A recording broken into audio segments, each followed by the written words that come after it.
చేపలు అమ్మేవాళ్ళు చేపల బిజినెస్ అయినా అవ్వచ్చు, ఇంట్లో పని చేస్తున్న వారు ఇంట్లో పని అయినా అవ్వచ్చు, వాగులకి వెళ్తున్న వారు చెరువులకి వెళ్తున్న వారు చెరువుల బిజినెస్ అయినా అవ్వచ్చు. ఏ బిజినెస్ అయినప్పటికీ ఏముండాలి వాళ్ళ దగ్గర? పని ఏముండాలి? ఆయుధం ఉండాలి. అయితే నుంచుని చెరువులో చేపలకి ఆజ్ఞాపించి, చేపలా మీరు బయటికి కమ్అవుట్, బయటికి రెండింటి వచ్చేస్తాయా? ఏం చేయాలి? మనం చెరువులో దిగి పట్టాలి. మీరు చాలామంది పని చేయడానికి వెళ్తారు, బట్టల వాటికంతరికి అవే ఉతికి ఆరేసుకుని, మరి మీరెందుకు? అంటులా వాటంతరికి వాటే ఫ్రెష్ అయిపోండి. మనం ఎందుకు?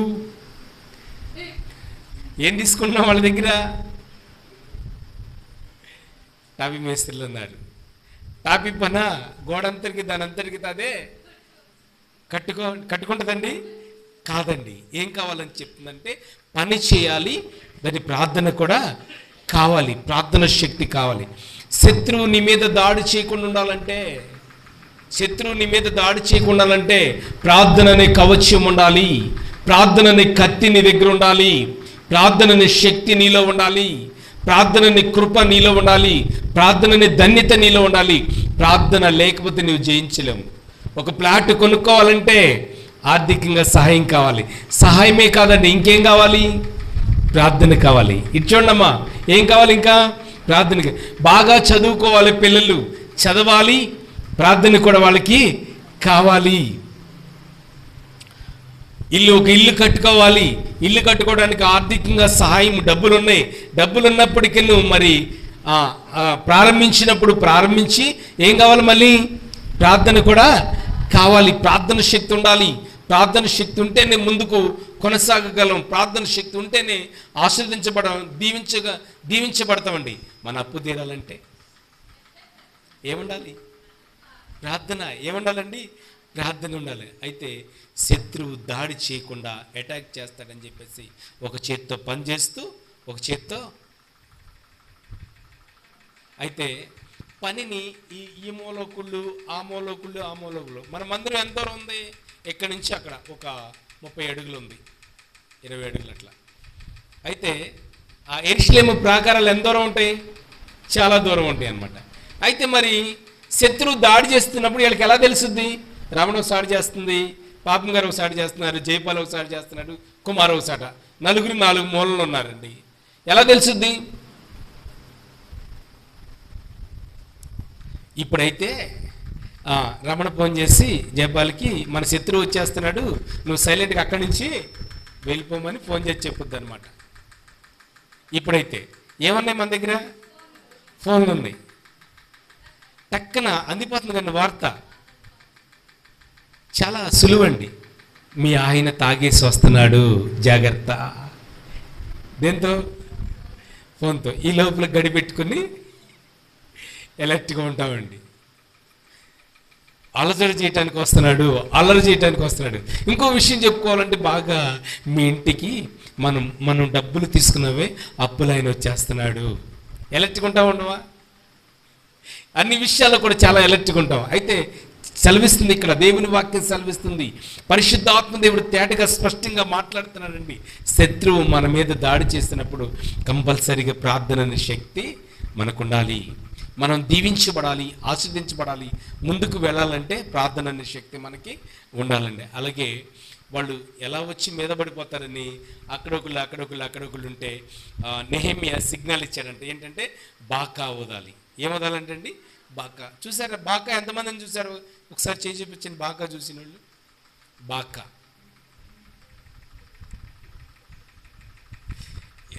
అయితే మనము టీవీల్లోనో ఏదో బొమ్మల్లోనో చూసామండి. ఎవరన్నా ఊతుంటే చూసాం అనమాట. ఇట్లా ఉండి ఇట్లా షేప్లో ఉండేది అనమాట. మన కరుణామయుడి సినిమాలో కానీ కొన్ని పాత చరిత్రలో కానీ చూసుంటారు అనమాట. బాకా ఊదినప్పుడు అటాక్ అందరి దగ్గరికి వచ్చేయాలి. హల్లెలూయా, హల్లెలూయా. శత్రువు కన్నా తెలివి కలిగి ఉండాలి. మనము శత్రువు కన్నా జ్ఞానము కలిగి ఉండాలండి. అమాయకంగా ఉండకూడదు, పిచ్చితనంగా మనము ఉండకూడదు. వాళ్ళు దాడి చేస్తుంటే చూస్తా ఉండకూడదండి. యుద్ధము యెహోవాదే, మీ పొలం దగ్గరికి వెళ్ళి స్థలం నేను లాక్కెళ్ళిపోతుంటే ఊరుకుంటారామే? ఏమంటది? ఎవరన్నా లాక్కెళ్తుంటే ఊరుకుంటుందండి? ఇది నా స్థలం. ఏం చేస్తుంది? నలుగురిని భోజేస్తుంది, భోజేసి పిలుస్తుంది, అవసరమైతే మోకరించి ప్రార్థన చేస్తుంది. దెబ్బతో శత్రువు వచ్చిన శత్రువు ఏమవుద్ది? అక్కడి నుంచి పారిపోతాడనమాట. అయితే దేవుని వాక్యం సెలవిస్తుంది, అయితే ఒక చేతిలో పని, ఒక చేతిలో ఆయుధం అండి. చాలామంది ఇది కట్టేటప్పుడు బొచ్చులు మోసారు, మట్టి మోసారు, ఇటుకలు అందించారు, చాలా అద్భుతమైన పనులు చేశారండి. ఒక చేత్తో పని చేశారు, ఒక చేత్తో అదే ఏంటి ఆయుధము? ప్రార్థన అనే ఆయుధం, ప్రార్థన అనే ఆయుధం. అందుకని శత్రువు ఎవ్వరు కూడా తాకలేదండి ఈ మందిరాన్ని. హల్లెలూయా, గట్టిగా స్తోత్రాలు చెల్లిద్దాం. చిన్న విషయాన్ని తెలియపరుస్తానండి. అప్పటికప్పుడే మందిరము పడేసేసామండి. నూతన మందిరం కడదామని చెప్పేసి 20 మంది వచ్చేసారు. తెల్లారి మట్టి తోలేసాం 100 ట్రిప్పులు. వచ్చేసిన తర్వాత ఏమంటున్నారంటే ఇది మందిరం కాదు కదా, స్థలం అంటున్నారు. ఏంటండి స్థలం అంటారు. ఇప్పుడు మందిరంగా ఉందా, స్థలంగా ఉందా? కానీ ఎన్నో 40 సంవత్సరాల నుంచి కన్నీళ్ళు గార్చిన ప్లేస్ అది, ఏడ్చిన ప్లేస్, అందరూ ప్రార్థన చేసిన ప్లేస్. ఇది మందిరం కాదు, ఇది స్థలం అని అమ్మేయటానికి సిద్ధంగా ఉన్నారండి. కానీ నెహెమ్యాకి ఇచ్చినట్టు బాధ్యత మాకు ఇచ్చారండి దేవుడు. అప్పటి నుంచి ప్రారంభించి 2 రోజుల్లో గోతులు తీసి, స్తంభాలు వేసి, ఫ్లోరింగ్ చేసి, రేకులు వేసేసి, చుట్టూ పట్టాలు కట్టేసి, మందిరం కట్టేసి ఆరాధన జరుగుతుంది అక్కడ. హల్లెలూయా. ఒక చేత్తో ఏం చేస్తామండి? పని. ఇంకో చేత్తో కత్తి. ఆ కత్తి చూసి ఎవరు రాలేక దడెంపటికి రావటం. మేమందరం మంచినీళ్ళు తాగడానికి, టిఫిన్ చేయడానికి ఇంటికి వచ్చిన తర్వాత అప్పుడు వెళ్తున్నారు. లోపలికి వెళ్ళి ఫ్లోరింగ్ చేశారా, ఏం చేశారు, రాయేశారా అంటే పీకేయడానికి. మా శత్రువు. ఎవరి శత్రువుగా? నా శత్రువు. మా ఇంటికి కనపడద్ది, మందిరం చూస్తే కనపడద్ది. అందరూ ఎవరెళ్ళి కాళ్ళు వెళ్ళిపోయి భోజనం చేసి రావడానికి ఎవ్వరు లేరనమాట. అయిపోయిన తర్వాత వంగి చూస్తున్నాడు లోపలికి. అంటే రాయి అయిపోతే ఏం చేద్దామని మేము ఏం చేసామంటే కంకర కలిపేసి, రాళ్ళు మెట్లు వేసేసి, కొట్టేసి మొత్తం ఫ్లోరింగ్ చేసాం. మొత్తం మందిరం లేదన్నాడుగా. ఏమైంది అక్కడ? మందిరం నిలబడింది. అయితే మీ విషయంలో, మీ కుటుంబం విషయంలో అయినా సరే ప్రార్థనతో వెళితే దేవుడు గొప్ప కార్యం జరిగిస్తాడండి. హల్లెలూయా. మళ్ళీ చెప్తున్నాను, మళ్ళీ తెలియపరుస్తున్నానండి. మీరు అందరూ ప్రార్థన చేయండి. ఈ దారి నుంచి ఆ దారికి వేయాలి. కొనంగుంట్లో స్థలం మొత్తం వేయాలి. అన్నిలంతా వచ్చి ఆరాధించాలన్నమాట. ఎవరైతే ఇది మందిరం కాదు, లేదు, అమ్మేద్దాం అనుకున్న వాళ్ళు దేవుని స్తుతించడని పాట పాడాలి. వాళ్ళే ఏం చేయాలన్నా, మనం చెప్పించొద్దు, వాళ్ళే వచ్చి ప్రార్థన చేయాలి. ఏం చేయాలన్నా? ప్రార్థన చేయాలి. అలాంటి కొనుంగుండి దేవుడు మార్చునిగాక. హల్లెలూయా. రైట్. ఈ భారం, ఈ దుఃఖం ఇంట్లో కూర్చుంటే గడిచిపోద్దండి. తింటే సరిపడా ఆహారం ఉంది. నేను చనిపోయేంత వరకు, మా పిల్లలు చనిపోయేంత వరకు దొరుకుద్ది, లోటు ఏముండదు. కానీ ఈ ఎన్టీఆర్ కాలనీని ఒక ఘాట్లోకి తీసుకురావాలి. హల్లెలూయా. యేసుక్రీస్తు ఒక బోరు ఊతాడండి. ఎప్పుడు ఊతాడైనా? రాకడ రోజున ఊతాడు. ఎప్పుడు ఊతాడండి? రాకడ రోజున ఊతాడు. ఆ బోరు ఊదినప్పుడు నువ్వు నేను చెప్పిన మాట వినకపోతే ఏమిట్లే అని బుట్ట పట్టుకుని పనికి వెళ్ళిపోయి, చేపలు పట్టుకుని పనికి వెళ్ళిపోయి అనుకున్నావు, బోరు ఊదినప్పుడు సిద్ధంగా లేకపోయావనుకో ఏమైపోతాం? విడవబడతామండి. బోరు ఊదినప్పుడు రెడీగా ఉండండి. రెడీగా ఉంటే ఆయనతో కొనుక్కోబడతాం. హల్లెలూయా. ఈ లోపల ఈ బోర్లు వినపడితేనే ఉండే. ఏ బోర్లో? ఈ బోర్లో వినపడితేనే ఉండే. కాలనీలో బోర్లు వినపడుతున్నాయి, కొనుగుంట్లో బోర్లో వినపడితేనే ఉండే. ఈ బోరు మోగంగానే బొల్లు జల్లు మనాలి ఇంటికాడ. అంటే ఎవరికి జల్లు అంటది? ఆత్మీయులకి, ముండోడికి, మోటోడికి, మొరటోడికి. నేను వస్తున్నానయ్యా అని దావీదు చెప్పినా సరే నువ్వెవడో నాకు తెలియదు. గొర్రెలు కాశాడు, ఎన్ని తెలుసండి, కానీ నువ్వెవడో నాకు తెలీదు. డబ్బు ఇవ్వాల్సి వచ్చేసరికి ఏమంటారండి? నువ్వెవరో నాకు తెలియదు.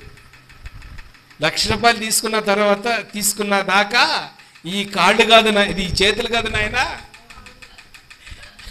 ఎప్పుడు దాకా? ఏడవలసింది డబ్బులు తీసుకున్నవాడు కాదండి.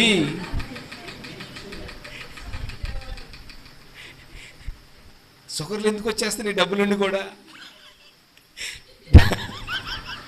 డబ్బులుండి కూడా బీపీలు ఎందుకు వచ్చేస్తున్నాయి? డబ్బులుండి కూడా నవ్వు ఎందుకు ఉంటలా?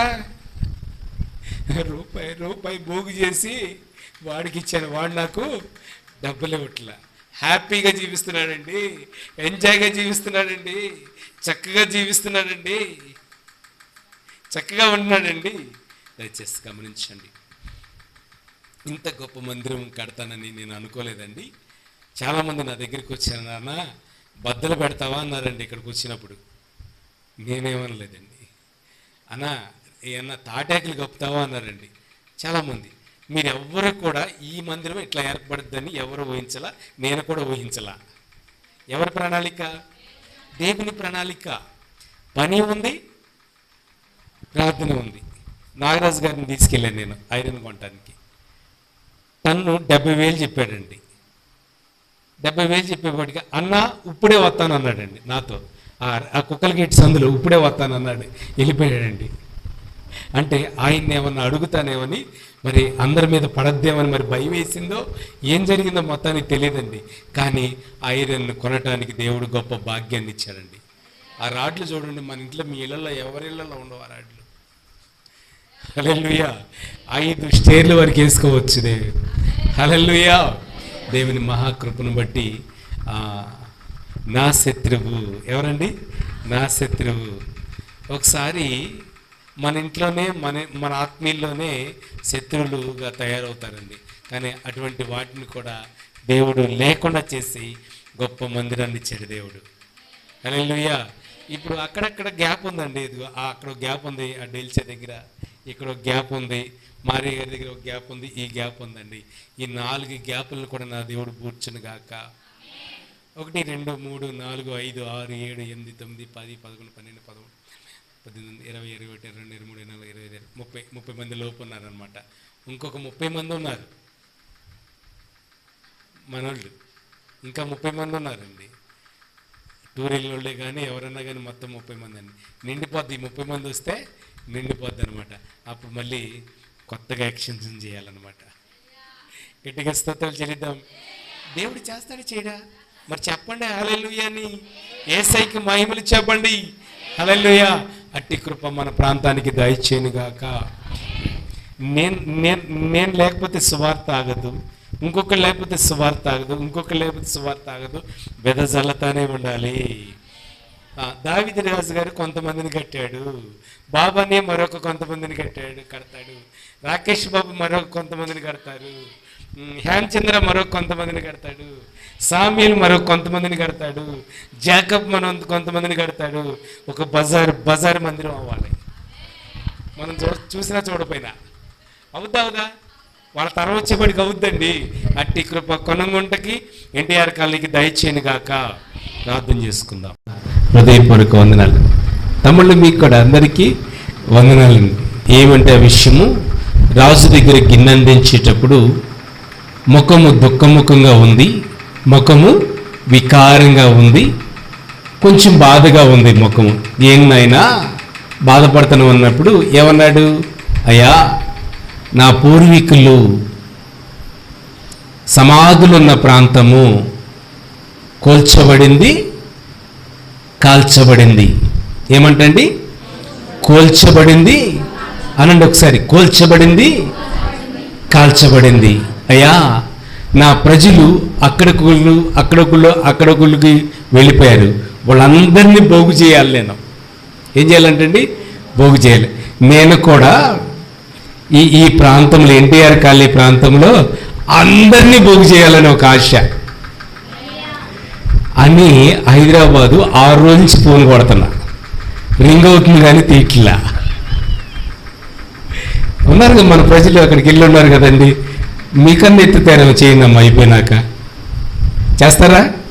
నెంబర్ ఉంటే చేయండి, రింగ్ అవుతుంది. ఇంకా ఎత్తుతారని తీయట్లేదు. ఎందుకు ఈ మాట చెప్తున్నానంటే గమనించండి. మా శత్రువులు, ఎవరి శత్రువులు అండి? రైట్. నేను మిమ్మల్ని ఒక ప్రశ్న అడుగుతాను, జాగ్రత్తగా నాకు సమాధానం చెప్పండి. పూలో గుచ్చి పెట్టినట్టు చెప్పాలి సమాధానం. మీకు శత్రువులు ఉన్నారా లేరా? ఉన్నారు. పదాలు రావాలి. ఉన్నారా లేదా? ఉన్నారు. ఇద్దరే చెప్తున్నారు. శత్రువులు ఉన్నారా లేదా?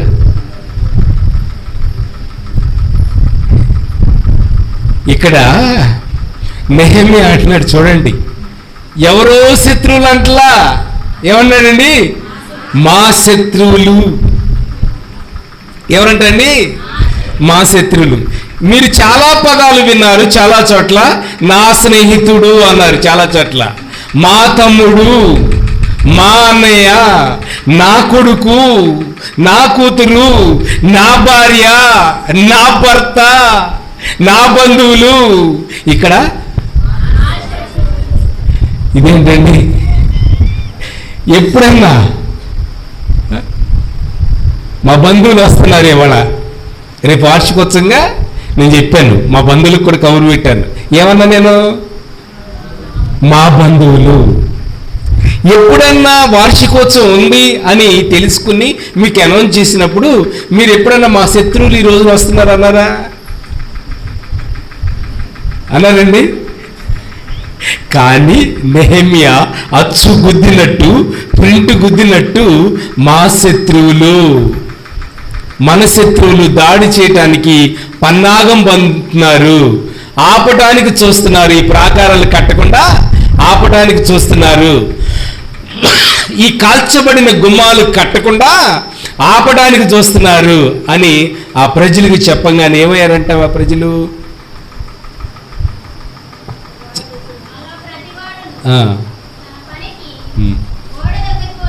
హల్లెలూయా. గట్టిగా రెండు చేతులెత్తి హల్లెలూయా. శత్రువు వస్తున్నాడంటే ఎక్కడికి వచ్చారంట? గోడ దగ్గరికి వచ్చారంట. శత్రువు వస్తున్నాడంటే ఏం చేస్తాం మనం?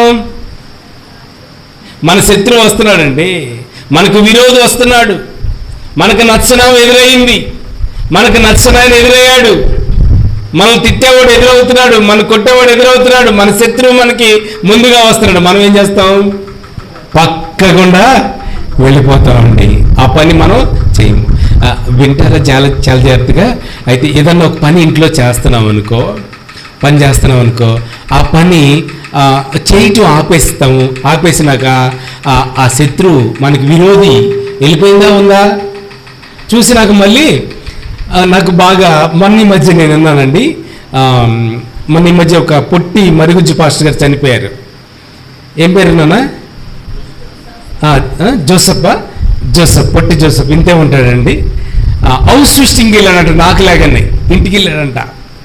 హౌస్ విజిటింగ్కి వెళ్తే అన్ని ఇల్లు దర్శిస్తాంగా, పాపం గారి ఇంటి మొదలుకొని అటు చైతన్య ఇంటి దాకా మొత్తం డోర్ టు డోర్ తిరుగుతూ ఉంటాం అనమాట. ఈ లోపల ఇంటికి వెళ్ళాం, పాపం గారు బూర్లేస్తుందంట. బూర్లేస్తుంటే మహేష్ గారు నన్ను చూశాడు. నన్ను చూసి అన్నయ్య వచ్చేస్తాడు అన్నాడంట. ఏం చేసినా అమ్మ ఉదాహరణ తీసుకున్నా ఏమనుక. ఆమె ఏం చేసింది? ఆయన చెప్తున్న సాక్ష్యం అండి తీసుకెళ్ళి బల కింద తోసేసిందంట. పాస్టర్ గారు ఎలా కనపడ్డాడు? భారతి చైతన్య ఎలా కనపడ్డాడు? కోటేశ్వరం గారు పాస్టర్ గారు ఎలా కనపడ్డారు? సరే, మొత్తానికి వచ్చారు. అమ్మ మాట్లాడుకున్నారు, ప్రార్థన చేశారు. రమణ బాగున్నావు అని ప్రార్థన చేస్తారని బాగుంది. పాస్టర్ గారు ఉండగానే ఆ బల్ల కింద ఇలా కొత్తనాడంట. ఎవరు? పైగారు మిమ్మల్ని చూసి ఏమన్నాడు? పైగా ఆయన చెప్తున్నాడు, పాపం చనిపోయే ముందు గొప్ప సాక్ష్యం ఉంది ఆయన దగ్గర. నేను యూట్యూబ్లో కొడితే మీకు వస్తుంది అనమాట. ఆయన పాపం చూసి విలువలాడితే నేను అడిగానా పెట్టమని? ఇంటి కోసం వచ్చిన ఇంటికి. అందుకు ఎందుకు ఈ మాట గుర్తు చేస్తానంటే, ఒకానొక రోజున ఒకానొక సమయంలో సేవకుడు హౌస్ విజిటింగ్కి వచ్చినా సరే శత్రువులాగా కనపడతాడు ఆయన. ఎందుకు కనపడతాడు అలా శత్రువులాగా? ఎందుకంటే శత్రువులకు ఎందుకు కనపడతాడండి? గమనించాలి, మనలో హేయమైన క్రియలు చేయడానికి సిద్ధపడితే, ప్రార్థనలో లేకపోతే, సన్నిధిలో లేకపోతే, సంఘంలో లేకపోతే, సవాసంతో లేకపోతే ఆయన్ని చూడటమే కష్టంగా ఉంటుంది అనమాట. చాలా ఆశ్చర్యకరమైన విషయం అండి. చూడండి, మరొక విషయాన్ని కూడా మీకు తెలియపరుస్తానండి. నేను 3వ బజార్లో ఉండగానే 3 బజార్ల తర్వాత ఒక చెల్లి ఎదురు చూస్తూ ఉంటుంది. ఎందుకని? కుటుంబ పరిస్థితి బాగోలేదు, భార్యాభర్తల పరిస్థితి బాగోలేదు, బిడ్డల పరిస్థితి బాగోలేదు, ఆ కుటుంబంలో చాలా ఇబ్బందికరమైన విషయాలు ఉన్నాయి. ఎందుకనండి? సేవకుడిగా ఆ ఇంట్లో అడుగు పెడితే భార్యాభర్తలు పచ్చగా ఉంటారని ఒక ఆశ అండి, సంతోషంగా ఉంటారని నాకు ఆశ అండి. హల్లెలూయా, హల్లెలూయా. ఘర్షణగా ఉన్న వాతావరణాన్ని సేవకుడు వెళ్ళాడండి, ప్రార్థన చేశాడండి, సంతోషంగా ఉన్నారు. ఇప్పుడు నిదానంగా చెప్పమండి, కొద్దిగా గట్టిగా చెప్పండి, ఘనంగా రావట్లేదు అసలు. నేను ఏం తినకుండా వచ్చా. హల్లెలూయా, హల్లెలూయా, హల్లెలూయా. చంపేస్తానన్న ఆయన ఇప్పుడు ఎక్కడ కూర్చున్నారండి? ఎక్కడున్నారు? మనం ఫోన్ చేసి అడిగితే, అన్నా మేము బీచ్లో ఉన్నామన్నా అన్నాడు. ఎక్కడున్నారంట? ఏమన్నాడు? అంతకుముందు ఏమన్నాడు? నేను చంపేస్తానన్నాడండి. ఆ కిక్ అలాంటిది, లోపల ఉన్న కిక్ అలాంటిది అనమాట. చూడండి, గమనించండి. ఎందుకు ఈ మాట చెప్తున్నానంటే, చూడండి, సేవకుడు రాక కుటుంబానికి ఆశీర్వాదకరంగా ఉందండి. అయితే నెహెమ్యా, మా శత్రువులు వచ్చేస్తున్నారు అనగానే ఎక్కడికి వెళ్ళిపోయారండి? గోడ దగ్గరికి వెళ్ళండి. శత్రువు ఏమైనా దాడి చేస్తుంటే ఎవరు కావాలి మీకు? కొట్టండి. శత్రువు ఎవరైనా దాడి చేస్తుంటే ఎవరికి ఫోన్ చేస్తారు? మీ అన్నకా, మీ అమ్మకా, మీ అక్కకా, మీ బంధువులు ఎవరైనా బలిష్ఠులుగా ఉన్న వాళ్ళకా ఎవరికి ఫోన్ చేస్తారు? సగం సగం చెప్తున్నారు, చెప్పండి అమ్మా. ఈ శత్రువు ఏమైనా దాడి చేస్తుంటే ఎవరికి ఫోన్ చేస్తారు? బావన్నయ్య, ఇలా శత్రు దాడిలో చిక్కబడి ఉన్నాము, మా కోసము ప్రార్థన చేయండి. లేకపోతే 100కి చేస్తారా? 100కి చేస్తే ఎవరు వస్తారా?